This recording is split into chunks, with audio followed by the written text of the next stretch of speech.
Hey, you got those new sticky Dunlops on. Yeah, they're supposed to be pretty cool. They as sticky as they say? That's why I got them. Truth is, I just don't know. Yeah, see what you mean. You know, the bike's fast. It's way faster than I am. Let's see how these other guys are getting on. Let's check them out.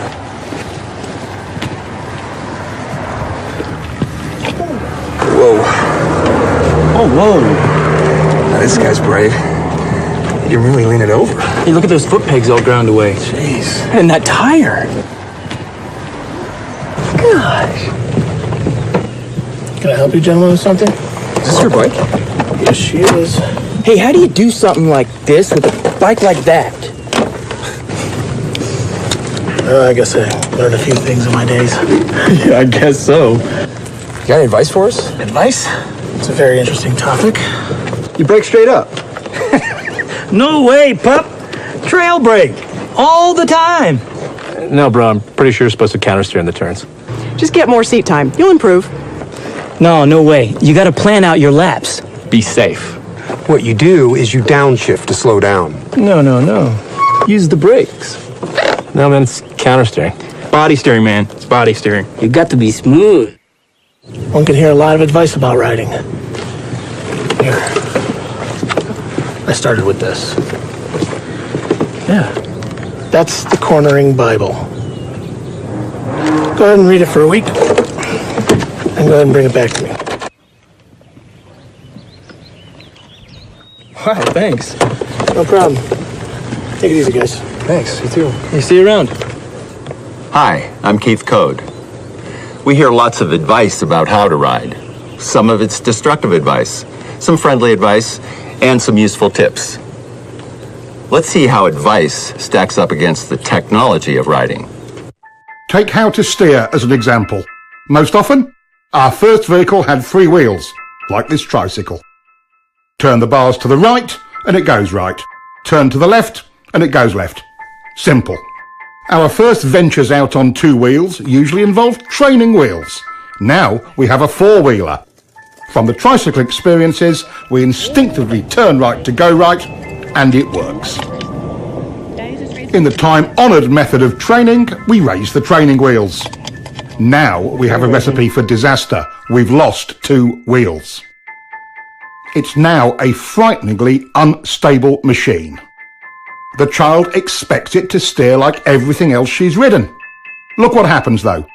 She steers to the right and the bike tips over to the left, just like all 2-wheeled devices. Let's go for it. Even with all the bad advice, out of our sense of survival, we somehow make it work. She doesn't have her balance But do yet. we Lower the training understand wheels. You'll kill the her. underlying technology of it? Look ahead of Keith. All 2-wheeled vehicles steer differently to 3- and 4-wheelers. To go right, you apply pressure to the right handlebar. That action initiates the turn. The bike then leans over and the front wheel turns into the turn. It's called counter-steering. That's why training wheels are so confusing at first. It's counter to everything the child has learned. There you go. There you go. Hey, good job. Listen, kid, steering is simple. You just push down the inside peg, pull the bike in with your knee, push the handlebars down, and lean your body in. Oh, really? I didn't know that.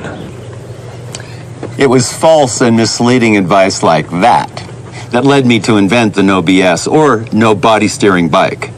Let's see if it will help us sort out the facts of steering. I've grafted an extra set of bars on this bike. The whole idea was to take the handlebars out of the equation to discover what so-called body steering really does. The extra throttle on the top bars allows the rider to maintain his speed. Even with massive shifts in body weight without any input through the handlebars, the bike only vaguely changes direction. This would never get you through the corkscrew at Laguna Seca. Foot peg weighting is another myth. Even with his entire body weight on one peg, this bike merely veers off course, and once his course is set, the pressure has even less effect.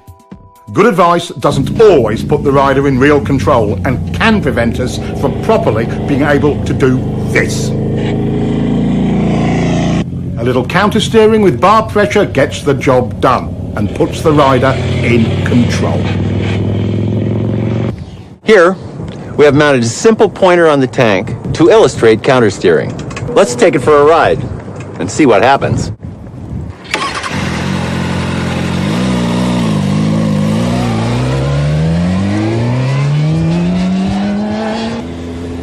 See how the pointer shows the bars moving first to the left and then right, and vice versa? This is counter-steering.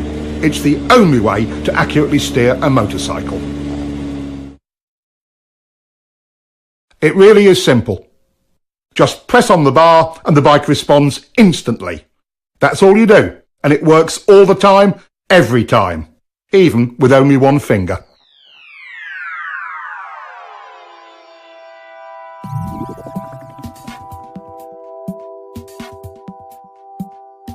The idea that we lean to steer comes from the fact that when you lean right, you unconsciously pressure the right handlebar, and that counter-steers the bike right.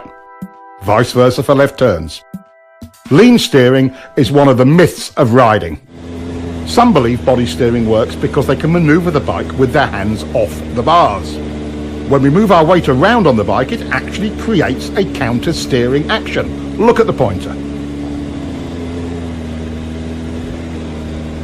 Some riders are confused about how they steer a bike once they are in a turn. It's exactly the same. To tighten the turn, you press your inside bar. To widen your turn and bring the bike up, you press the outside bar. Counter-steering always works. Counter-steering is a piece of riding tech that will help you to improve your control in virtually every situation. Let's take a look at some other parts of riding. You guys really do have the cutting edge of bike technology, don't you?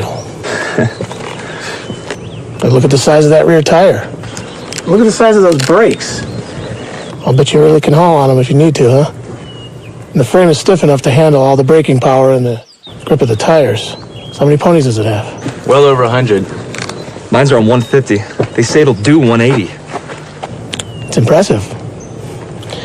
Guess all that cutting edge stuff can make a difference.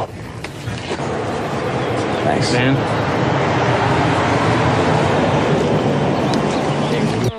But sometimes the cutting edge cuts the rider.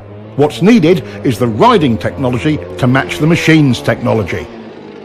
After over a century of development, motorcycles are truly precision cornering machines. But that doesn't eliminate rider error. What stops most riders from being able to use all of that potential?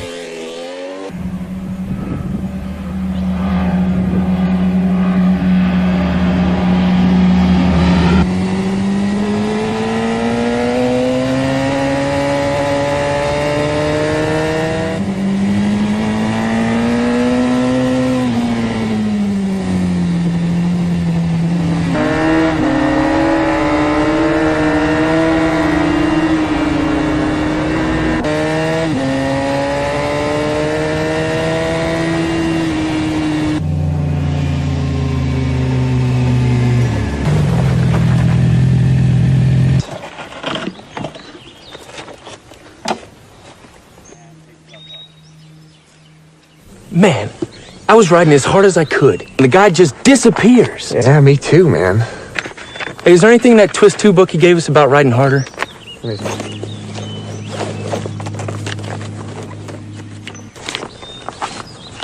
Here we go. To make real improvement, riders can expect to reach a high level of technical skill, but only if they ride at 75% of their limit. Everyone agrees that in some fashion, survival reactions or... Survival reaction? What's that? It's like fear? Yeah. Survival reactions, or SRs, are the ever-present barrier to riders reaching their goals. That's right. Every time I try to up the pace, I get myself into all sorts of problems. It's like I'm afraid to push my limits. But I'm not sure what I'm afraid of. It's me too. It's definitely my personal limit. I describe it more like Mild panic. Oh, let's ride. Let's see if we can get it. Where's my key? Where's my key? What do you mean? I never took it out. It's not here. Look in the bag.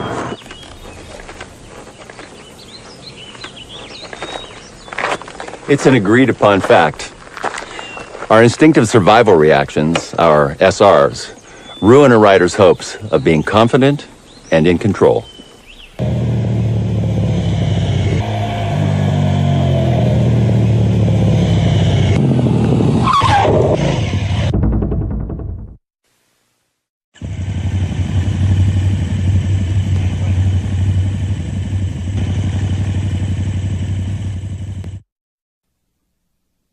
In riding, there are 8 distinct so-called survival reactions, or SRs, and we can see all of them in this one incident.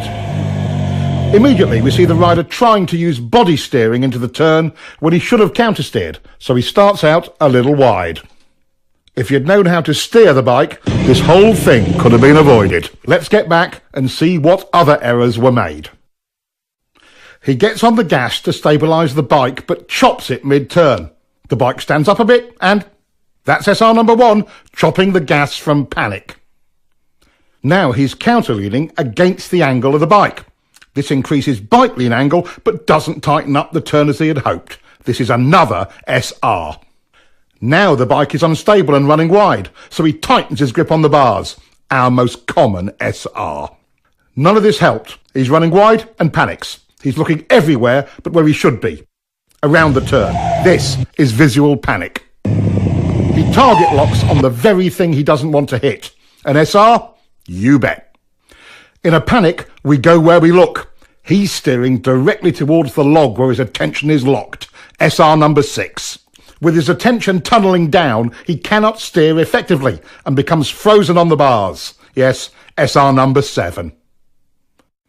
He can't turn, so he jumps on the brakes. Our 8th SR. His lazy steering started the whole mess, but when he chopped the throttle off, it got worse. First, let's take a look at throttle control and how it works.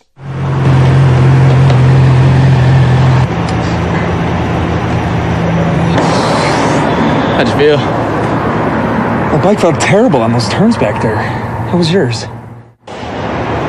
Not too bad, but I didn't have as much grip as I'd like. The roads must have been really slippery. I think I need to play around with the suspension a little bit. You know how to do that? Yeah, but not enough. Hey, are there any suspension settings in that twist of the wrist 2-book that guy gave us? Hold on. It says here that understanding the performance specifications of your bike is one step in reducing throttle control survival reactions that detract from your riding. Sounds about right. But what does that mean? Considering that most machines in a static or constant speed situation have roughly 50-50 weight distribution, we can begin to calculate the guidelines for correct throttle control through a turn. The fact the rear contact patch is the larger of the two tells the story. Give me more weight, I can handle it. So, once in the corner, our task is to shift 10 to 20% more load to the rear to give it its fair share of load. This we do with the throttle. Technically speaking, we want a slight 0.1 to 0.2 Gs of acceleration to accomplish that. Simply put, in a straight line, it's the force generated by a smooth 5th gear roll-on in the 4,000 to 6,000 RPM range on pretty much anything over 600cc. That's not much acceleration, but it transfers the weight. Whatever the RPM range, we must maintain the weight transfer by continuing our throttle roll-on.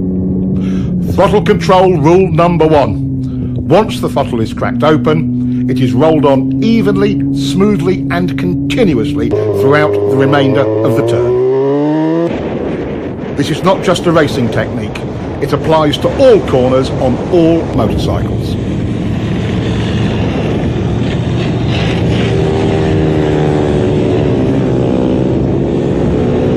Once the correct transfer of weight is achieved using the throttle, Any big changes in that weight distribution will reduce available traction, which is especially important in poor traction conditions. Once the bike is fully leaned over, violating rule number 1 with poor throttle control will underweight or overweight that particular tyre bike combination. Here again, even in poor traction conditions, good throttle control gives maximum stability and grip. Slides aren't the only negative result from rolling the throttle on and off. For track riding and racing, each throttle on-off or even just a hesitation will cost you time. At least a tenth of a second, about a bike length, in a slow to medium speed turn.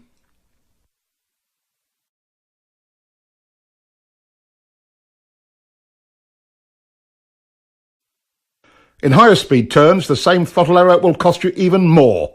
The effects of wind drag are substantial at higher speeds.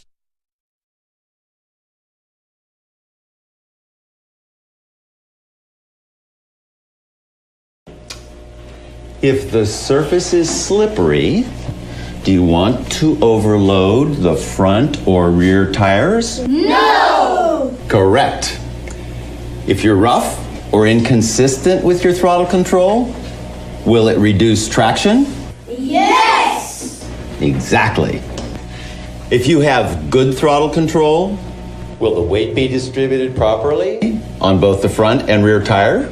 Yes! Exactly. Now, what is throttle control rule number 1? Once the throttle is cracked open, it is rolled on evenly, smoothly, and constantly throughout the remainder of the turn. Good. Now, repeat that to yourself 1,000 times.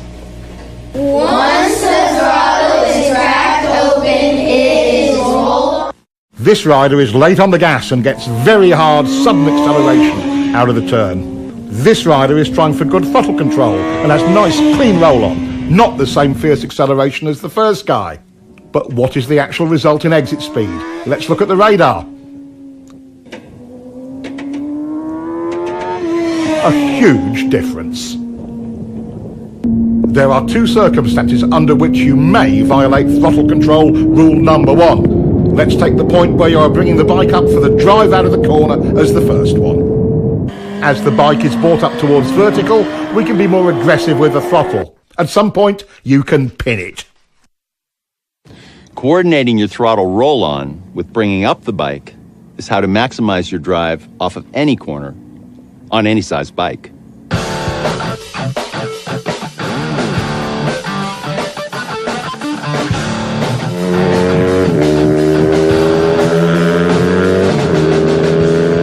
Most riders wait until the bike is nearly upright before they increase the roll-on rate. The skill of it is in accurate timing of the pick-up and roll-on. What difference does it make? Quite a lot. The second exception to throttle control rule number 1 is traction control. Riders can be far more aggressive with mid-corner and exit throttle. Double apex turns are the other exception to the throttle control rule. Since you're actually dealing with 2 turns, it's okay to roll off or stop the roll-on between the 2.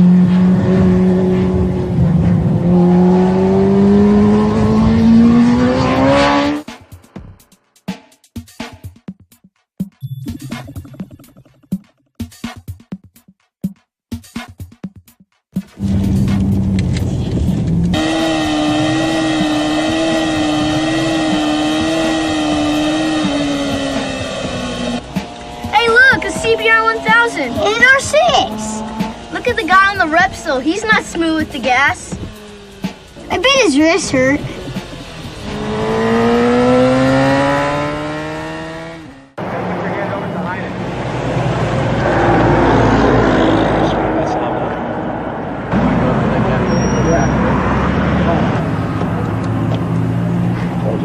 Told ya. What are you looking at, kid? Your tires. What do you kids know about riding? Once the throttle is cracked open, it is rolled on evenly, smoothly, and constantly throughout the remainder of the turn. How long have you guys been riding? been? About 3 months. Have you guys ever been at a riding school? No, but we got this book this guy gave us. Yeah, just keep reading it. Come on, boys. It's time to go.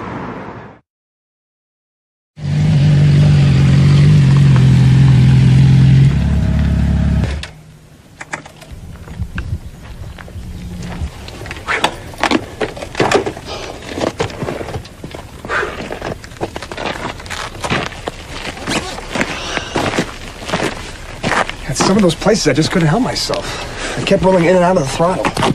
That was cool. Completely perfect the whole time. Really? That's funny, because I still can't get a continuous roll on. That's SR1. Rolling out of and on and off the throttle when you shouldn't. That's right. Survivor reactions. How could I forget that? Good handling means predictable traction, and good traction depends on your suspension working well. In mid-corner, on a properly set up bike, the forks and shock work best in roughly their mid-stroke range. With good throttle control, you can see the forks working in their mid-stroke in mid-corner. Is that as good as it gets? Is the bike happy? Are you happy when the bike is happy? Yes, yes, and yes. In what range do we want the rear shock to operate? In the middle, of course. That's its most compliant range. That's its sweet spot, just like the forks. Once you get back on the throttle, weight begins to transfer to the rear. The rear shock becomes our main concern because we must now rely on it more for stability and traction. Contrary to popular opinion, getting on the gas hard makes the back of the bike rise. That applies to both chain and shaft drive bikes. As it rises, the rear suspension becomes stiff. This results in the rear tyre not being able to follow the road's surface as well, and traction is reduced. This becomes abundantly clear when we look at front wheel speed compared to rear wheel speed on a straight. There is quite a bit of tyre slippage, and look at the rear suspension's position. Nearly topped out. Again, it isn't working well. With good throttle control, we get what the bike is designed to deliver: working suspension and optimum traction. Another downside of survival reaction number 1, chopping the throttle, is reduced ground clearance. Not only does the front compress, so does the rear, which further reduces your clearance. Perfect examples.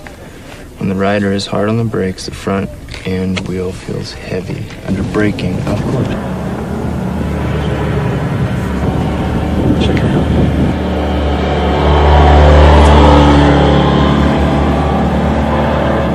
Man, he is smooth. Good throttle control allows the suspension to work properly, and the bike is smooth. Let's see if we can catch him. Our new riders might have grasped the idea of good throttle control, but they certainly haven't mastered it yet.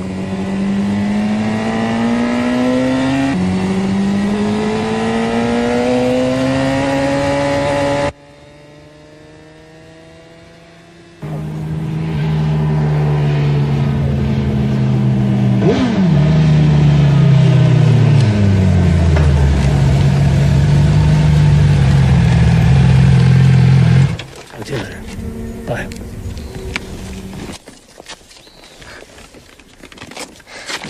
Figured you guys would come this way. Well, we figured out why you're so smooth.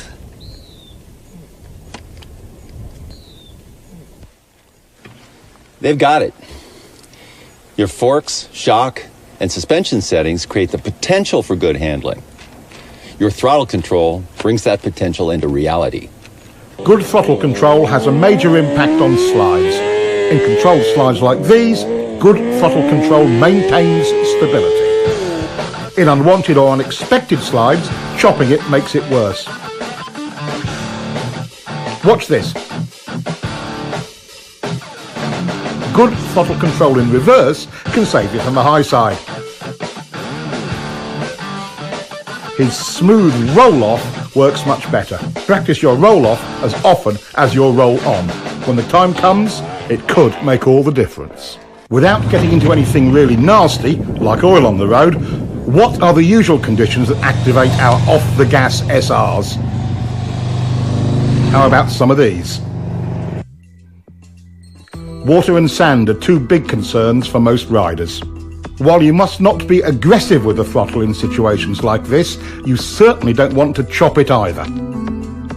What is your best bet if it's really slippery? Well, pick it up as best you can.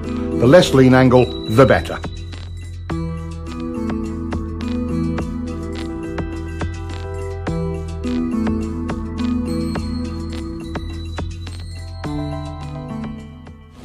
Looks like good throttle control solves many of our rider problems, doesn't it? Yes. There are many factors that affect what line a rider may take through a turn, and we'll explore that later. The point we want to make now is this: no matter what line you take, high, low, middle, whatever, good throttle control is the gauge by which you can judge it. Riders are often confused about why the bike initially stands up and runs wide when they get off the gas mid-turn. Once into your lean and the gas is rolled off, weight transfers to the front of the bike, compressing the forks. That weight goes to the front tyre and spreads out the contact patch. This creates additional drag on the patch to the inside of the centre line of the bike. That drag countersteers the bike upwards and it runs wide. The whole thing can seem confusing, especially as the rider expects to tighten the turn when he rolls off the gas, and he finds the opposite of that happening. A moment later, since the gas is off, the bike slows, leans further over, and finally tightens up the turn. Applying brakes mid-corner creates the same effect. When the weight transfers forward, the result is the same. The bike stands up. A static throttle slows the bike as well. Again, the bike tends to run wide. This effect is even more pronounced at higher speeds and steeper lean angles. Getting on the gas too hard too soon will also send the bike offline, wide. Getting on the throttle too slowly makes the bike feel unresponsive.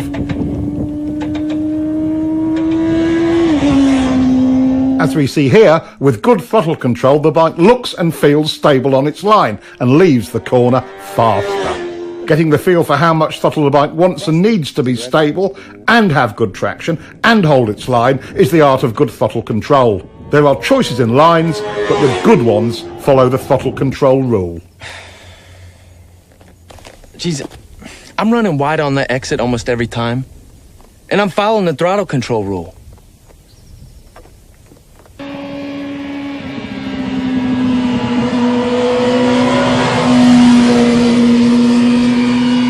It doesn't make any sense. What's that Twist 2 book say?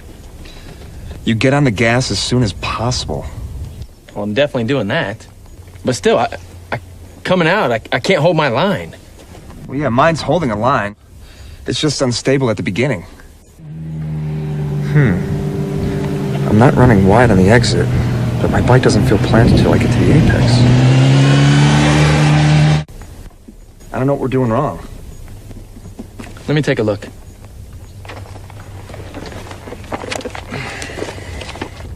Aha, here we go. To meet the throttle control standard, steering is completed before you get it on. This doesn't mean at the apex, right before or just after, or at any particular part of the turn. It means as soon as possible once the steering is completed. I never thought of that. See, I was told you have to wait until you get to the apex. I've been scared to get it on before that. Let's look at all 6 of the off-the-gas results and see why it's so important to follow the throttle control rule and get back to the gas as soon as possible once the bike is turned. Weight transfers forward, changing our available traction. We've lost our suspension's mid-stroke sweet spot. The bike will tend to overreact to rough pavement and can become a bit twitchy. By creating some instability, the bike initially tends to run wide. As we saw before, we lose ground clearance on both ends of the bike. And lastly, the bike slows down. These are the 6 results you get from waiting too long to get back on the throttle. Getting back on the gas as early as possible solves all of these. The bike becomes planted and predictable, but can you get on the gas too early? This rider got greedy with the throttle way too early, but the solution was correct. Roll off, reduce speed, repoint the bike, and then roll back on. To add lean and throttle at this point of the turn is a common cause of crashes. But this is the way it really should be done.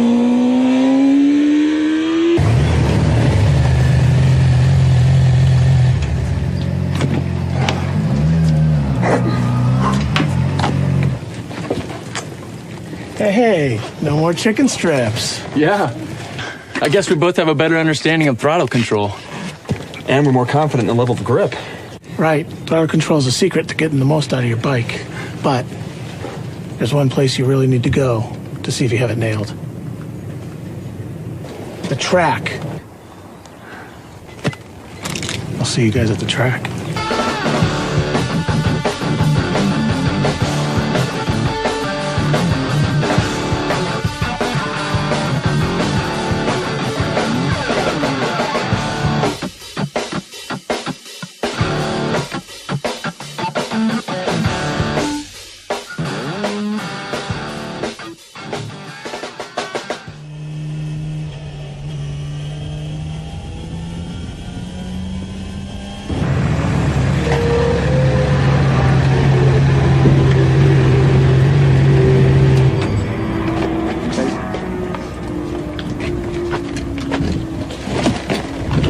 I stayed with you all the way to that fast turn. Man, you just pulled away like a train.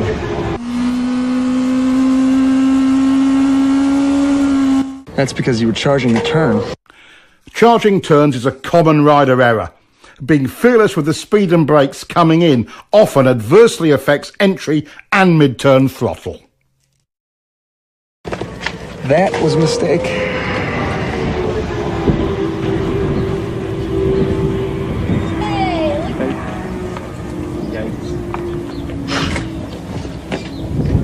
All right, so when my arm is rising, I'm rolling on, and when it's falling, I'm rolling off. So my left hand is telling you guys what my right hand is doing, okay?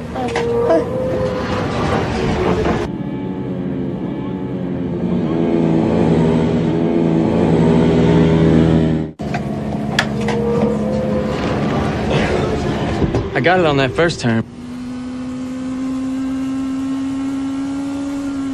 But at double apex.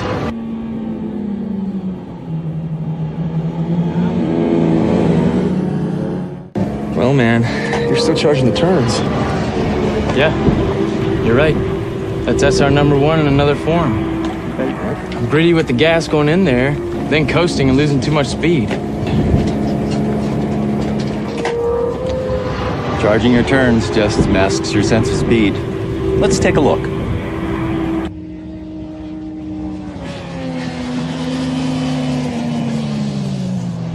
Charging any turn tends to narrow our field of view. When we lose our reference points, it affects our sense of speed. This is one of our SRs. Our new rider is still charging corners and chopping the gas. That will cost him turn entry speed and a clean early roll-on.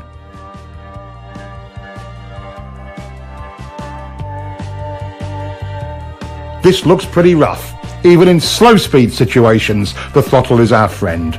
Nothing else will stabilise the bike. Once you've mastered your throttle control SRs, you have taken a giant step towards control over the bike and confidence in yourself at any speed.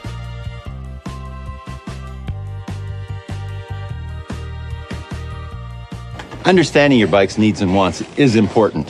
You don't have to be world champion to see throttle control optimizes your bike's suspension, smooths out rough surfaces, helps you hold your line, and optimizes traction in practically every situation.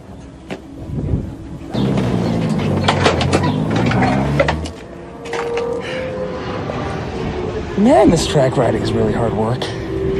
Yeah, I got a really bad forearm pump. I could hardly grip the front brake. It's like riding motocross all over again.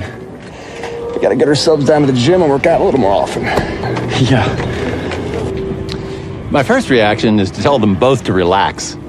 let's take a close look at how excess rider input creates instability and tires out the rider. Here again, holding on too tight causes the rider to receive too much input. The tighter you hold on, the bigger the bumps seem. Small shakes from the front end are amplified as well. Why are the bars moving? What are they searching for? They're trying to find a position that will stabilise the bike by maintaining the correct tracking of front and rear wheels. The bike does this without any help from the rider. If the rider could hold on tight enough to stop the bars moving, he would only amplify that wobble. The force he puts into the bars creates resistance and a ploughing effect at the front tyre's contact patch. Now the back of the bike wants to rotate around that resistance and the wobble becomes even worse. Setting a wheelie down crooked is an extreme example of this.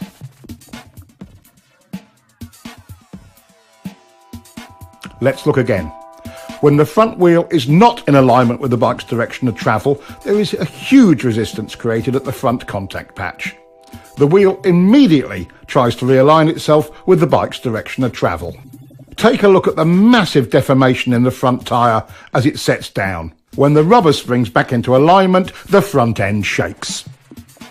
Look at the difference in front end shake the rider is creating when he is too tight on the bars. Being stable on the bike but loose on the bars reduces bike twitch.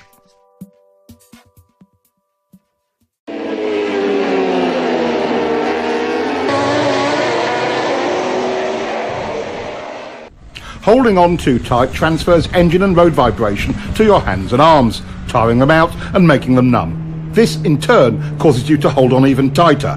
This same elevated level of feedback can, again, easily distort your sense of speed. When the rider responds by tightening up on the bars, it gets worse. This is SR number 2 once again, tightening on the bars. Over poor surface conditions, a rider who tenses his back gets out of harmony with his bike and will tend to bounce in the saddle. This causes extra suspension action. Your legs are a terrific help to your bike's suspension in these situations. Riding light in the saddle using your legs with a loose and slightly arched back helps enormously. Most riders become anxious about being blown around by other vehicles or the wind and tighten on the bars. As the upper body is buffeted by the wind, the bike is being steered by the wind. Ride loose like this and the wind's effect on the bike is reduced. Other key rider jobs are similarly affected by holding on too tight. Being stiff on the bike while riding through bumpy turns tends to turn the throttle on and off. Suspension and traction are affected because good throttle control is not maintained. Riding loose solves this.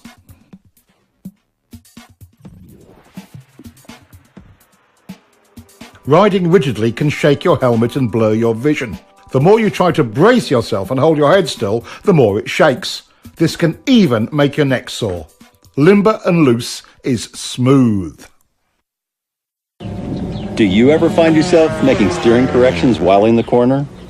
This is another part of survival reaction number 2, gripping the bars too tightly. As the bike runs wide, or feels like it's running wide, survival reaction number 2 kicks in and steering corrections occur.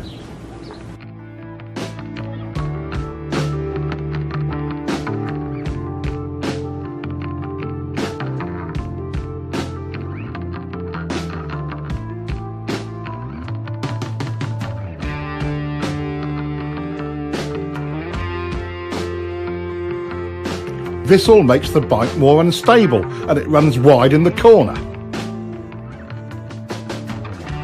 How much actual bar pressure is needed to hold your line?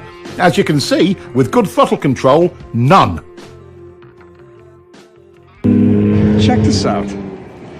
I'm not helping the bike at all by holding on. The tighter I get on the bars, the worse it gets. I don't need to go to the gym to hold on tighter. I need to lighten my grip on the bars. I had it all backwards. Like most avid cornering enthusiasts, you've tried to hang off. There are several key elements we'll cover on this. First, when do you hang off? One of the more common beginner errors is moving over into a hang-off position right at the turning point. Notice the bike wiggling? The rule of thumb is to pre-position your hips just before you roll off the gas. This method will reduce problems from unwanted handlebar and body inputs. The second novice knee-jogger error is hanging off too far. Enough is helpful, too much is awkward and does more harm than good. Notice how stiff the rider is when off too far.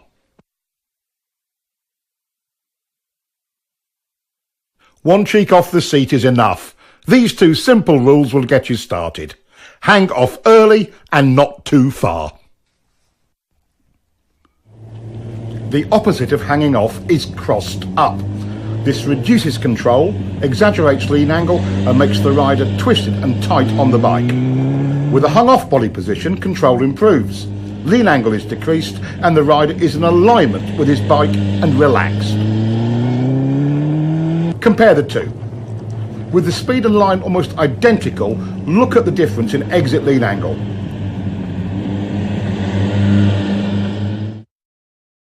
Less lean equals more throttle and better drive.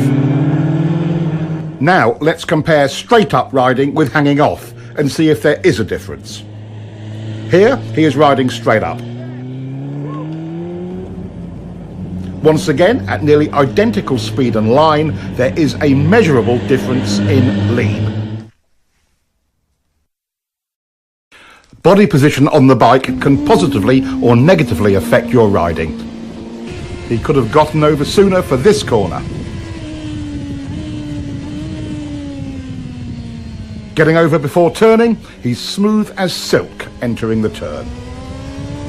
Both errors here, moving over while turning, and he's off too far.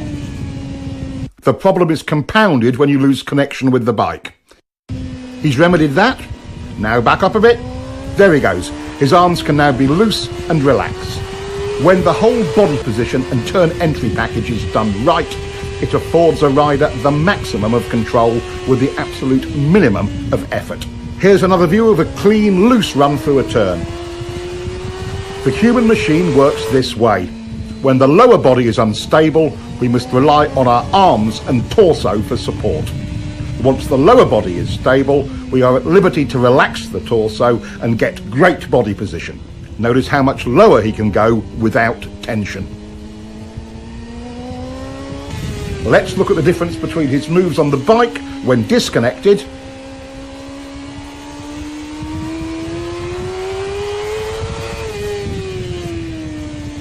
and compare that to locked onto the bike firmly. Much more relaxed and in control. The crossed up riding style looks even worse from on board. Everything about the rider is twisted and unnatural. Head, shoulders, even eye position is strained. One last look at the difference between riding crossed up and stiff on the bike and riding in alignment. Well connected and loose.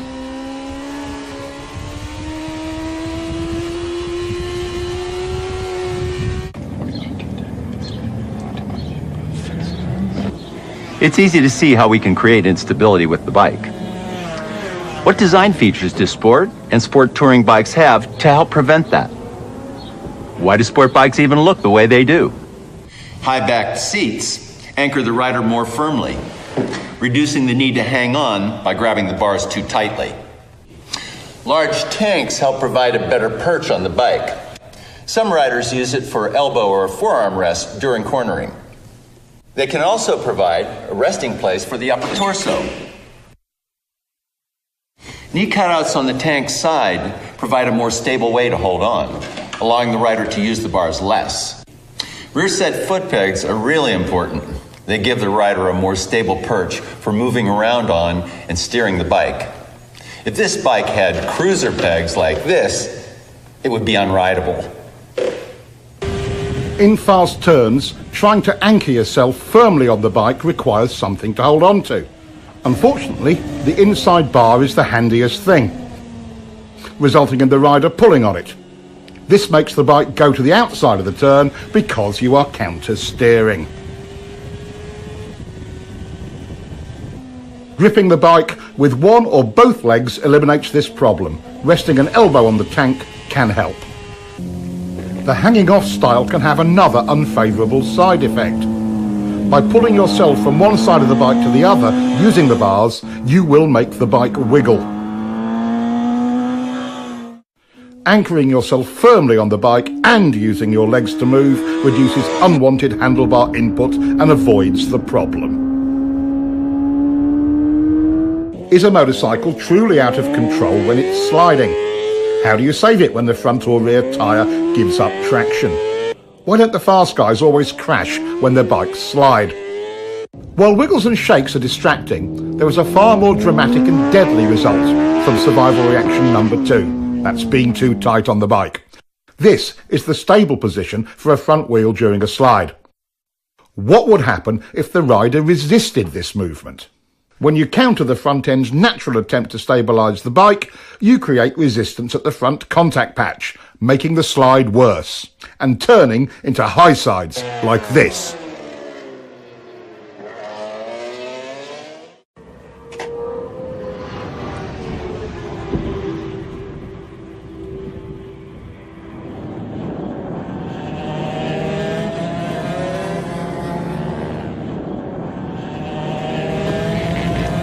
My rear tire must have gone off. Sliding in turn 3. Problems? I didn't know you were out here. Yeah, sliding in turn 3. How's your throttle control through turn 3? Really good. I've already worked that out. Do you have any arm pump? Yeah, now that you mention it, I think I do. Well, being tight on the bike can start little slides before you get anywhere near the limits of traction. Really? It's not the tire? Well, can you ride it just to see? Sure.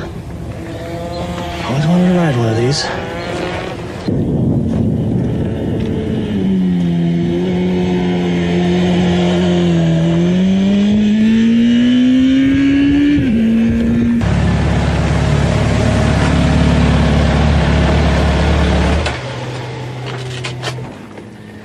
So how was it?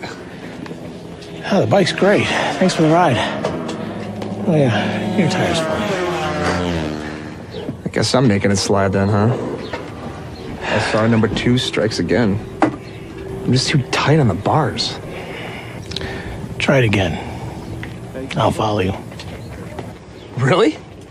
Thanks.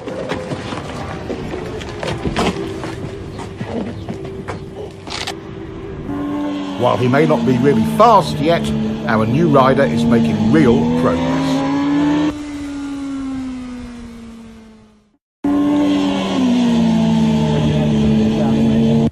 The 3 most common reasons for front end slides are 1, over braking going into turns. 2, from overloading the front tire. This is called pushing the front end. The standard solution to a pushing front end is getting back on the gas. And 3, from slippery surfaces. Fighting the front will make you crash. Letting the bike do its own thing, relaxed on the bars, is the right choice. You are dangerous to yourself to the degree you let this survival reaction number 2 grip you in its claws. Take control by doing nothing. Let the bike stabilize itself.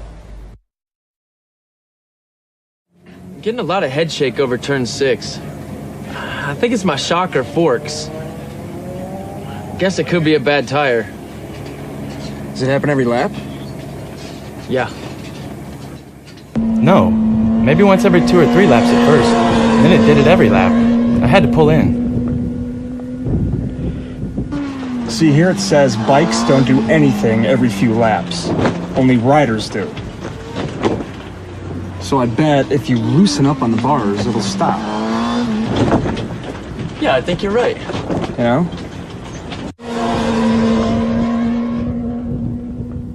We can contribute to or detract from the bike's inherent stability by understanding its demands and eliminating any unwanted or unneeded inputs. Take braking. With the weight forward, stiff arms, and up on the tank, the bike stoppies. With less bar pressure and the rider stabilised by the tank, the bike is more stable. Back in the seat with loose arms gives controlled braking. Even with severe lockup, control is much improved. An all too common error is twisting to the inside of the bike. He's trying to gain stability but creates tension. Even if you don't hang off the bike, stabilising your body is still important. Gripping the tank with one or both of your knees as you go into and through the turn is simple and efficient. The more firmly you anchor yourself, the easier it is to relax your torso and arms. For mid-corner, suspension is set up for a given amount of weight fore and aft. The bike cannot compensate for you moving around on it. As we've covered already, get into your fore and aft position on the seat early and stay there.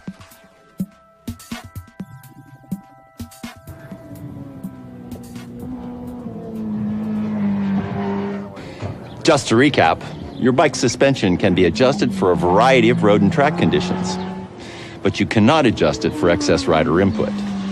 By being loose, the rider allows the bike's suspension to perform at its best. The main points of rider input are: hanging off too late creates instability. Get over early. Hanging off too far creates instability as well. Being disconnected on the bike looks like this. Locked on is better. Twisted on the bike. Going with the bike. The seat provides stability, and so does the tank.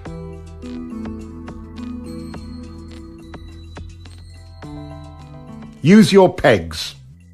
Riding stiff. Riding loose. Using the bars to hold on. Using the tank. Tight equals front end shake. Loose is stable. Crossing on the bike. Going with it. Tight, it slides. Loose, it recovers. Acceleration head shake. Acceleration stability. Braking instability. Locked on in the seat gives good braking stability. Yep. All those things have happened to me. Yeah, you should just let the bike do the work. I'm causing my own handling problems and making myself tired. Stabilising the bike is the rider's goal in any corner. Throttle error or entering a corner too fast are two of our known enemies in getting that result. But perhaps the most important of all is your line through the turn. Having a poor line through any corner makes the rider's job of stabilising the bike with good throttle control all but impossible. We've already explored counter-steering and know it gives us effective and precise control of the bike's direction. But there are three underlying principles to steering that you must understand. There are three tools we use for executing our line. One, where you begin the turn.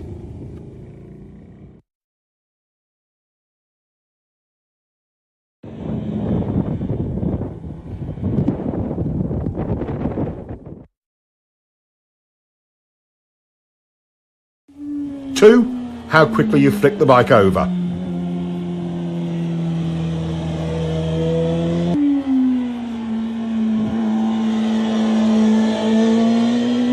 Three, how far you lean it.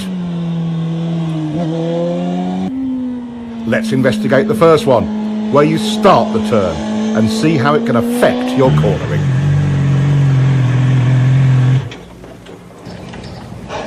Hey, you're doing good, huh? That's getting better. Looks like it. I'm getting a feel for throttle control, but it's inconsistent. One lap I'm good, the next I'm stalled on the gas in the same turn. I know what you mean. My line changes from lap to lap, so I don't always have the confidence to keep rolling it on.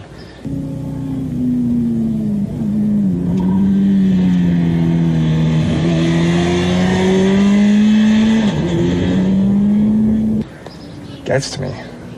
Yeah, that happens to me too. It totally blows my confidence and I'm right back to rolling it off. I hate when that SR happens. Yeah, well, it says here that there are 11 things that are influenced by where you turn into a corner? 11 things. Guess what? Both of our problems are on that list. Really? Yeah. But what is the solution? What can you do to bypass these problems? The answer is too simple. Find and use a good turn-in point. Finding a turn-in marker and using it will give you consistency. It helps you avoid problems like inconsistent lines and throttle errors. How can you find a good line? Once you establish a reference point, the trial and error method will tell you what works and what doesn't. That tar snake on the pavement is a good reference point. He tries a later turn-in, but that chops up his brake release. A little earlier runs him too wide and the throttle goes off and on. Right after it, he carves a clean line and, most importantly, the throttle control is great. Let's look at some cornering theory. What kind of line would allow you to get back on the gas most easily for good throttle control throughout the corner? One that starts here? No. Good. One that starts here? No. All right. How about this one? Starts here? Yes. Good. There are actually 11 ways your turn entry position or your turn-in point affects how you corner. First, let's look at your overall corner speed. He's taking an early turn-in, resulting in an inside line. It's plenty fast coming in, but slower mid-turn and exit. Turning in later, trying to straighten out the turn, allowed him to get back on the gas earlier. Your entry point has a huge effect on overall corner speed. While the low inside entry had a high approach speed, it was slower mid-corner and exit.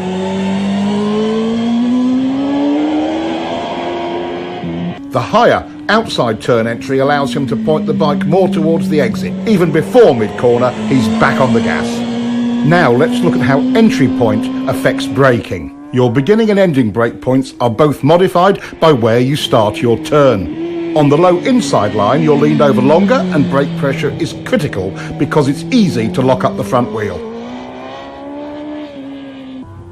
On the later turn entry, it's easier and safer because more braking is done with less lean angle, and it most often is completed earlier, allowing the rider to get back on the gas.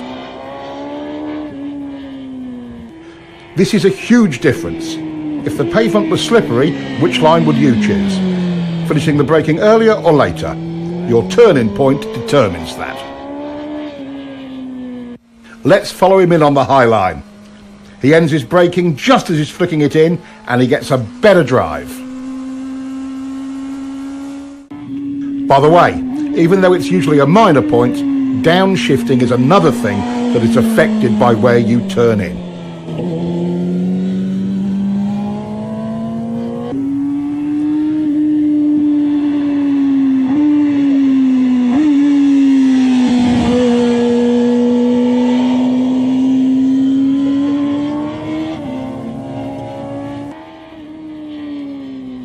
Of the key tools of turning, one is how quickly you can get the bike over. It's easy to see how the early and later entries compare in this regard. The low entry requires lazy steering. You can't flick the bike onto its line. The later turn-in allows for a decisive steering commitment to the turn. Mid-corner and exit stability and speed start when the gas comes on. Watch both lines to see where the gas comes back on.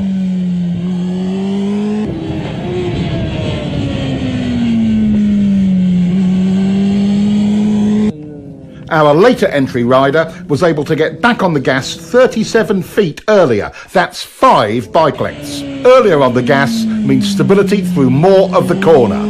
Your turn-in position has an enormous effect on that. That's 6 points so far.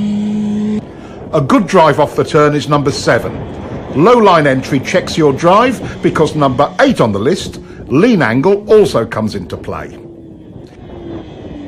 You were leaned over further and longer from a low line entry.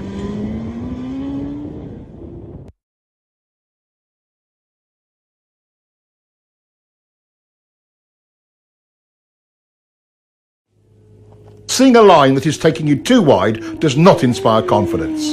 Seeing one that points you further up the road does. Number 10 is how much road you have at the widest point of your exit. On the street, the same principle applies. Staying in your lane through the middle and exit of the turn is all easier with a later entry point.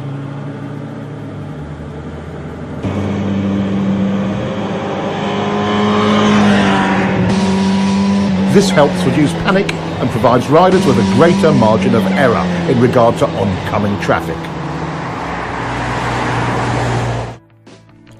The 11th and final aspect that is affected by our turn point is mid-corner lean angle correction.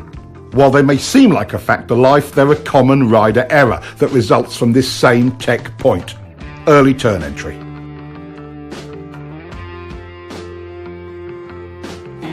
Throttle control rule number 1. The clean, continuous roll-on is always easier once you have established a workable turn point. The single biggest cause of SR number 1, going off the gas when you should be rolling on, is a bad line. We now know all 11 aspects of your riding that are affected by your turning point. Let's quickly review them. 1. Where the brakes go on. 2. Where the brakes go off. 3. Where the throttle comes back on. 4. Where the bike is pointed once fully leaned over. 5. Where will you finish the turn? How wide will you run at the exit? 6. Where will you downshift? 7. How much lean angle will you use? 8. How many, if any, steering corrections will you make? 9. How quickly or slowly will you have to steer the bike? 10. How much speed you can approach the turn with. 11. How quickly or slowly the throttle may be applied. Good. Those are the 11 things affected by your turning point. Now, let's look at how quickly you turn the bike and how that affects your cornering.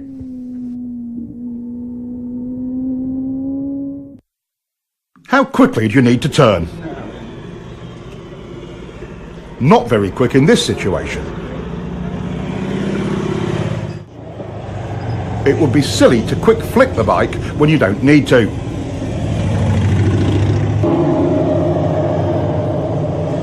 Here's the perfect flick rate. Being able to get a quick, clean flick has many advantages.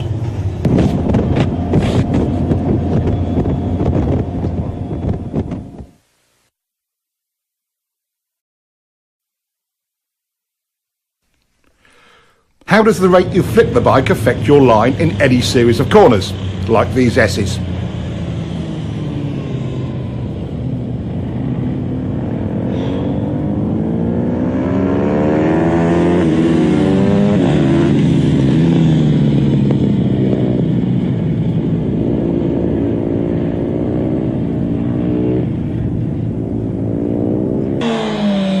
This rider's turn rate was too slow to get him on line to set up for the next corner. This rider makes the same approach, starts his turn at the same place and is running the same speed and with a quicker flick. His setup for the next turn is a perfect line and it will work exactly the same way for you.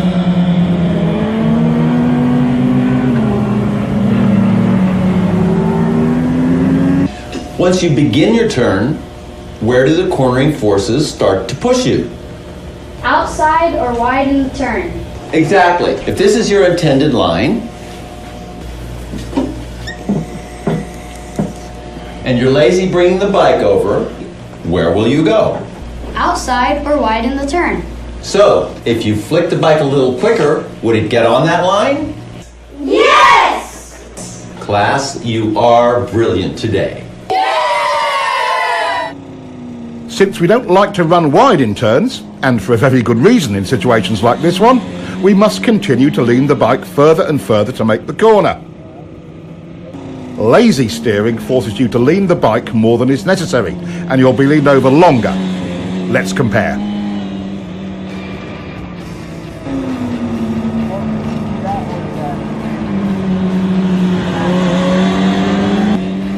The quicker flick brings the bike onto the desired line. No extra lean needed.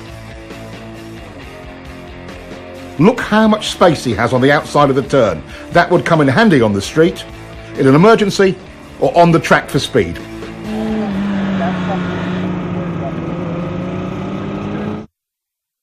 And look at the difference in acceleration.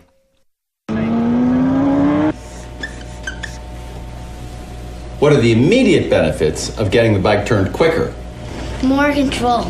Yes, that's true. But why do we have more control and confidence? Earlier in the gas, better throttle control. And better traction. It's not leaned over as long. More choices on your lines. You get on your line earlier. Less lean angle. I think you've got it.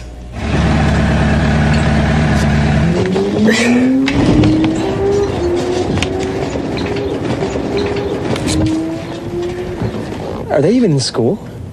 Maybe that's a version of homeschooling, huh?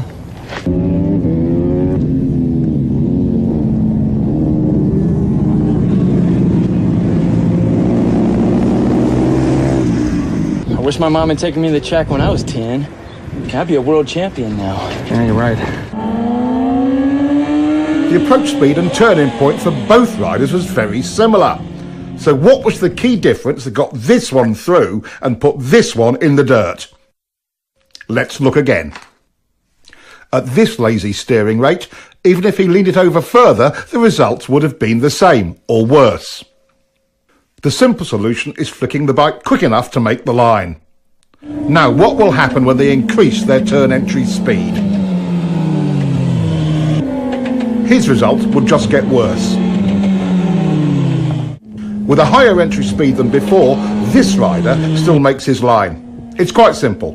In turns like this, as the speed increases, so must your flick rate.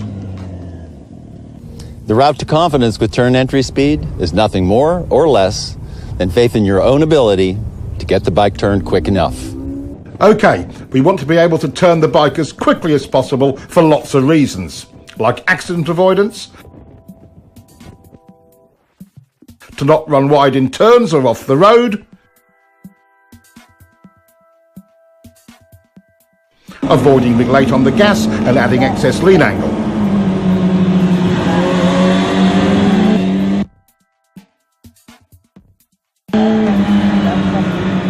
Not to mention, you'll get a better drive. How do we make this possible? How do you become efficient with your steering? What works and what doesn't work? The plane of rotation of the bars looks like this. At a steep angle like this, half your input into the bars goes straight down and is a total waste of energy. At this angle, you're still only 75% efficient. Here, your input is in line with bar rotation and is 100% efficient. This is another great example of how understanding the technology puts you in full control. A simple experiment will tell you if what I say is true or not. Get forward on the bike and position yourself directly over the bars and try to push the bike down into a lean. A lot of effort, but not much happens. All motorcycles work this same way. It's the horizontal rotation of the bars that gets the job done. A huge part of rider confidence is knowing you can quickly turn when you want to or need to. It's not about the kind of bike you ride, it's all about control. Some say flicking the bike too quickly is dangerous or makes the bike unstable. But done correctly, it is clean, smooth and efficient. Any questions about flicking your bike? When can't you lean the bike over quickly? Okay, let's figure it out. Could you quick flick your bike if the pavement were wet or slippery? No! Could you quick flick on a cold tire or cold pavement? No! Could you quick flick with a handful of front brake? No! Could you quick flick with a tire that was brand new or not scrubbed in? No! You, could you quick flick with totally worn out tires? No! Do you need to quick flick your bike at low speeds? No! Now, do you get the idea? Yes! Our two new riders have come a long way towards understanding how the bike steers and where to turn it. Their confidence to lean the bike more is a direct result of that. Riders who understand this both look and feel in control of their bikes.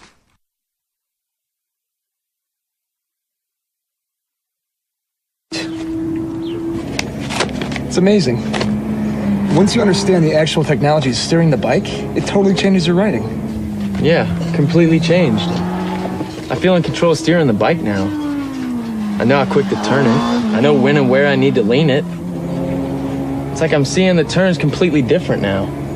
My SRs are way quieter. It's so simple. Yeah, once you understand it. In double apex turns like this one, things can sometimes feel a little busy. Trying to maintain a continuous throttle roll-on only runs you wide, because it's really 2 turns. But the rider has more choices. Just roll the gas on a little bit and hold it there. Not horrible, but not really stable either. Get on the gas and then off to turn it for the second part of the turn, then back to the gas. But that only chops it up, doesn't it? He could go in hard and brake a bit, then on the gas again. That could work, but you'd better be super smooth. Okay, how do we do it? Timing is critical. Getting back into the throttle early stabilises the bike. Then, mid-corner, instead of rolling it off, he just stops rolling on. Here is where your body position comes into play in a big way. When you stop your roll-on, some weight transfers forward. If you are low and to the inside of the bike, it hooks around, tightening the bike's turning radius. That helps to get it pointed toward the exit without upsetting the bike. Look at how much earlier this rider is getting into his down and to the inside body position.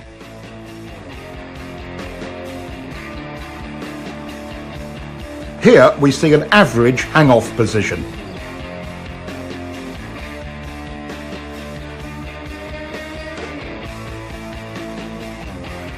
Here's a more aggressive body position. Notice he's able to hold a tighter line.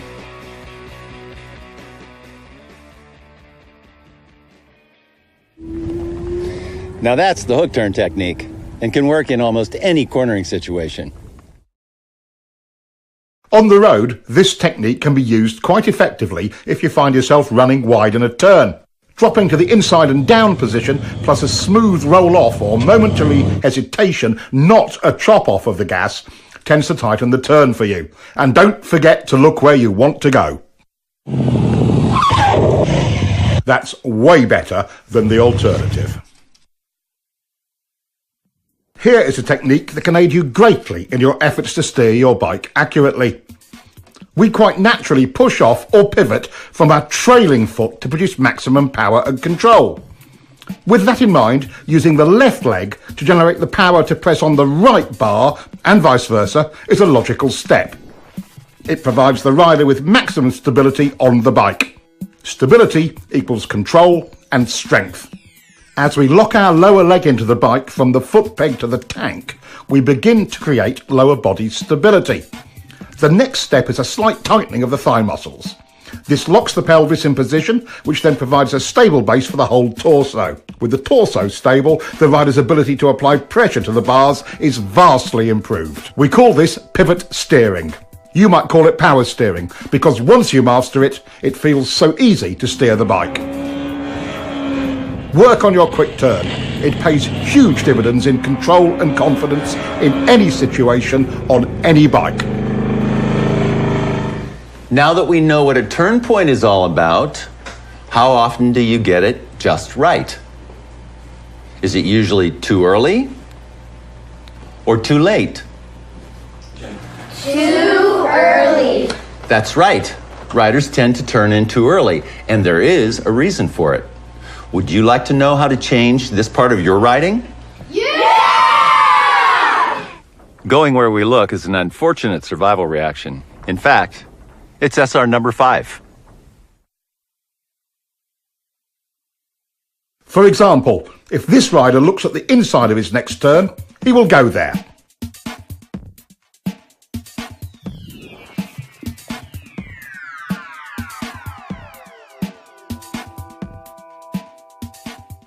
Once our attention becomes fixed on something, we steer towards it. In common parlance, it's called target fixation.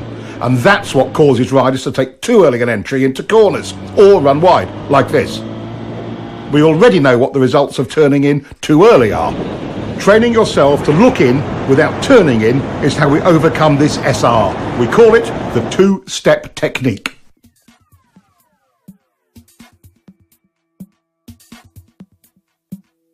It's also the key to finding a line that doesn't take you in too early, even on unfamiliar roads. Your first step is to estimate a turn-in point on the road ahead. You don't know the road, so you're just establishing a temporary reference point. Step 2 is find your mid-corner position. Where you clip the inside of the turn is your apex. The trick here is looking in to find it without turning the bike in at the same time. Now he looks in, but notice how he is staying wide in the corner. Now, would you be able to see a line from this position? No. Keep looking, but don't turn yet. How about from here? Not yet, but it's getting better. OK, now you can see your apex clearly. That's exactly where your turn-in point should be. Nothing provides more confidence than knowing you're on a good line, and it does wonders for your throttle control.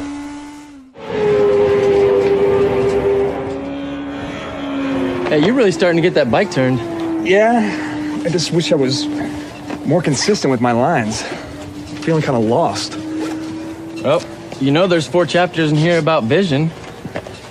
There's a technique in one of them. It's called the two-step that's supposed to help. Two-step.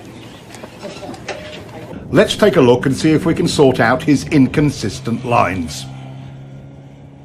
He ran pretty wide on that pass. Let's see how he is timing his look in and turn in. Big mistake. He's looking and turning. Now he's not running as wide, but it's another different line.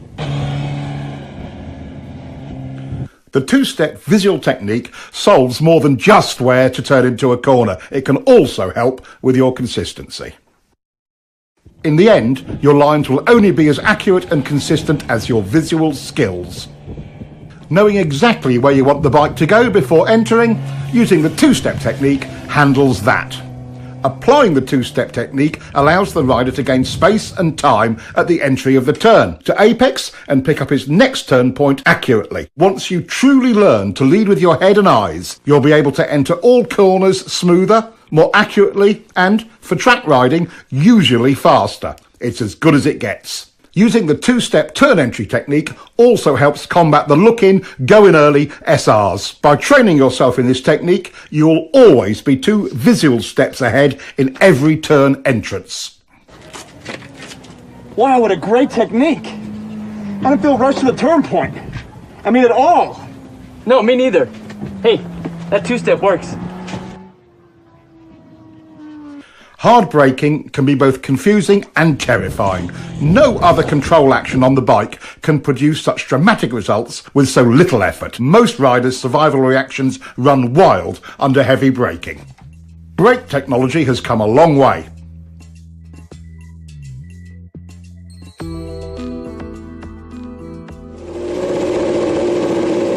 These improvements give riders far more choices on how to brake. But the laws of physics still govern how hard we can use them. Brakes, just like the throttle, are lean angle sensitive.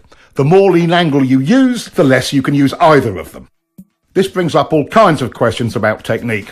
Should I do all my braking straight up? Or should I trail the brakes into the turn?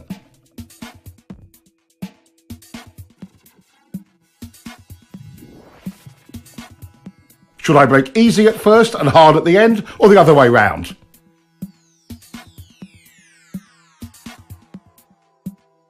How about easy, then hard, and then easy again?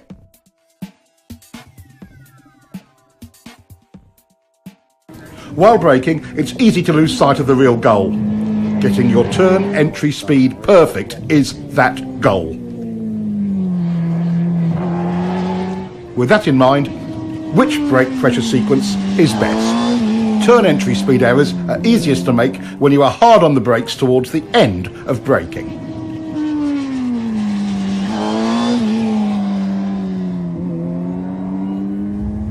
In the fine art of braking, gradually trailing the brake off is the way to accurately find your entry speed.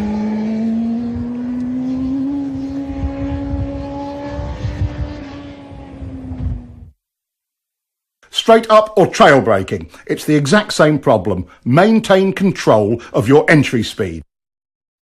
Overbraking, SR number 7, often creates other problems like poor throttle control and extra steering corrections. Both unsettle the bike and can even cause excess wheel spin. Panic braking in the middle of turns is something we try to avoid because it stands the bike up abruptly. Unconsciously, we apply pressure to the bars to maintain our line. That additional input is one of the primary reasons for trail braking crashes. Restraining bar flutter does not let the front end follow the road, which reduces available traction even more. Despite its dangers and drawbacks, trail braking is a useful tool. Just imagine yourself leaning into a turn at 200 miles an hour with the brakes on like this. If you have to brake in a turn because of an emergency, like debris or a surprise decreasing radius, bringing the bike up as you do it is your best hope for not washing out the front end. Simultaneous braking and downshifting smooths things out and reduces distractions. This helps you get your turn entry speed right. Watch the timing of the clutch and throttle action in slow motion.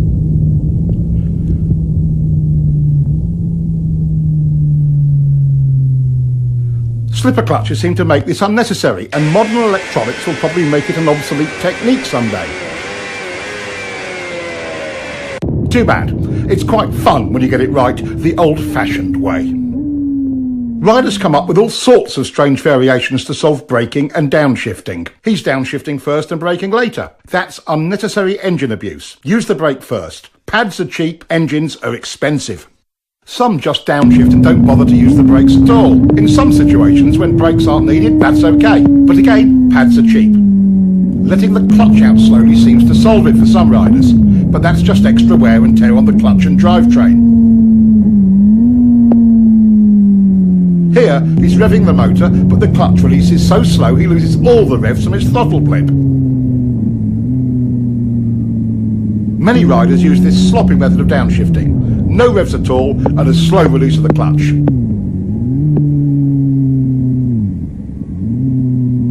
Getting too big a throttle blip over-revs the motor and causes the bike to surge forward with each gear change. Another common error is over-revving and varying the brake lever pressure from the exaggerated wrist movement. This is choppy and causes the bike to pogo. Too early downshifting uses the engine as a brake and over-revs it. Not revving the bike between shifts and inconsistent brake pressure pogos the bike up and down. Here, he's shifting and easing out the clutch slowly. That takes time and attention.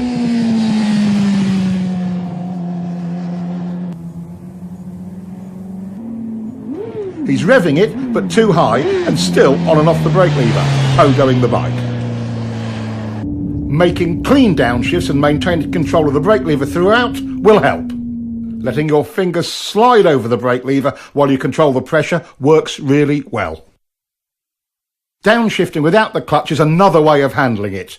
Careful timing of the throttle blip and the gear lever makes it surprisingly easy and smooth, with or without a slipper clutch.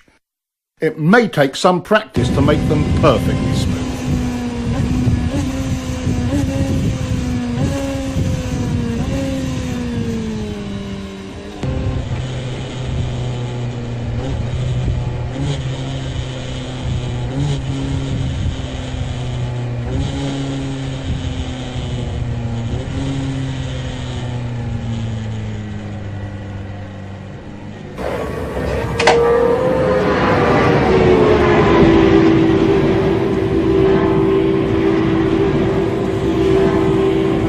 Hey, you guys were looking pretty good out there in the corners. Thanks. You know, we learned a lot from your book. That's great. I'm really glad to hear that. I did notice one thing, though. How do you guys feel about your braking and downshifting? I see. So, clutch in, gas on and off. Clutch in, gas on and off, clutch out. Clutch in, gas on and off, clutch out. You got it. Clutch in, gas on and off, clutch out. Just a little coordination point. It's really all it is. I can't believe how distracting that used to be. Oh, absolutely. And even after I improved my visual skills, I was still feeling rushed at the turn entries. Well, you know, I guess this is a pretty good example of how little coaching can really help. Oh, man. Traction is the obvious limiting factor on our speed and direction changes. We've explored how throttle control, rider input and surface problems can affect traction. But let's take a closer look. A new rider's perception of traction is a little sketchy. As we gain more experience with traction, our perception improves. There are some classical approaches to understanding traction used by average riders and pros alike. They can give riders a new perspective on tyre grip. It's a classic route to understanding traction. Here's Keith's solution to understanding traction. He calls it the lean and slide bike.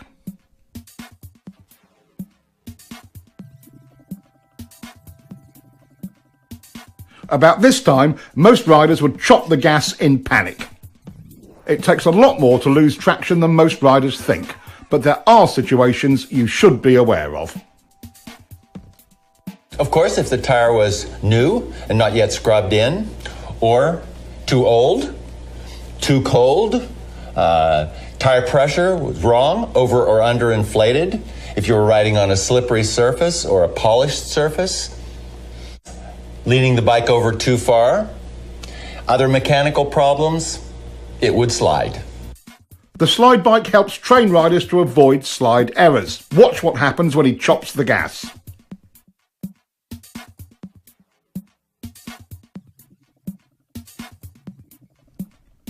As we've already seen, when rolled off, not chopped, it is far less violent.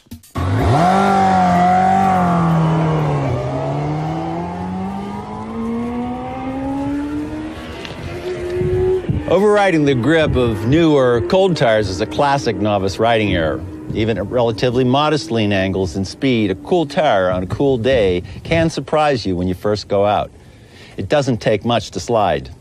Tire grip and temperature are proportional. A cold tire feels like it has maybe 25% its normal grip. A warm tire on a warm day feels more like 75% or more right away. Don't be a fool. Gradually bring the speed and the temperature up. Never trust the tires. Trust yourself. Learn to bring them up to temperature according to conditions. In generally good conditions, as we have here, modern tyres deliver excellent traction. Good throttle control is the foundation that allows a rider to explore the limits of traction. Even with good throttle control, a small slide can start or get out of hand when the rider is tense. The rider's ability to be comfortable with traction limits depends upon having the key elements of throttle control, rider input and visual skill.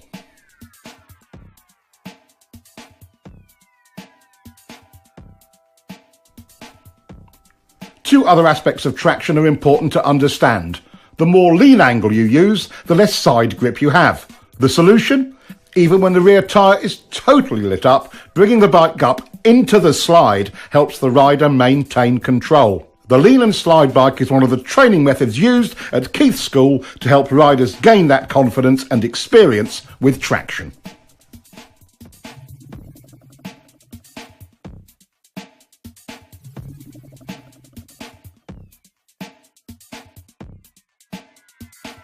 All 7 factors, visual skills, steering, turn points, line, rider input, lean angle and picking up the bike must be under the rider's control for him to be confident with the throttle and with traction. New technology is great, but even with traction control and modern electronics, the rider has to work his way up to using it.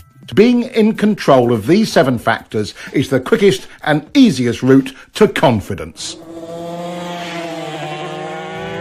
I'm so stoked. This twist tube book really helped my riding out. Totally. Feels like I'm making improvements every ride I take. It's as if there's no limits. You know, I see more ways to apply this information every time I read this. Look how good we can actually get. Oh, hey, Will. How you doing? Hey. You both look pretty good out there. Thanks. Yeah, but after watching you ride, you know, it just makes us want to kick it up a notch. So how'd you do it? I went to school. School? Let me ask you something. What do you do for a living? Well, I'm a doctor. I'm a software engineer. Why? Well, did you wake up one day just knowing how to do your trade? Or did you learn it by going to school? Okay, point taken. So, how do I find a school?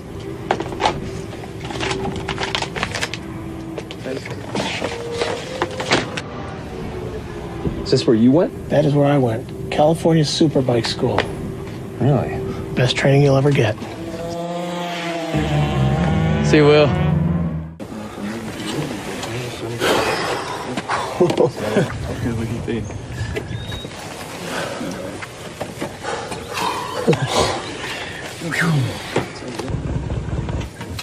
Wow, you guys must really push it hard. How do you ride that thing to the edge? I've learned a few things over the years. You got any advice for us? Advice? There's a lot of advice out there, guys.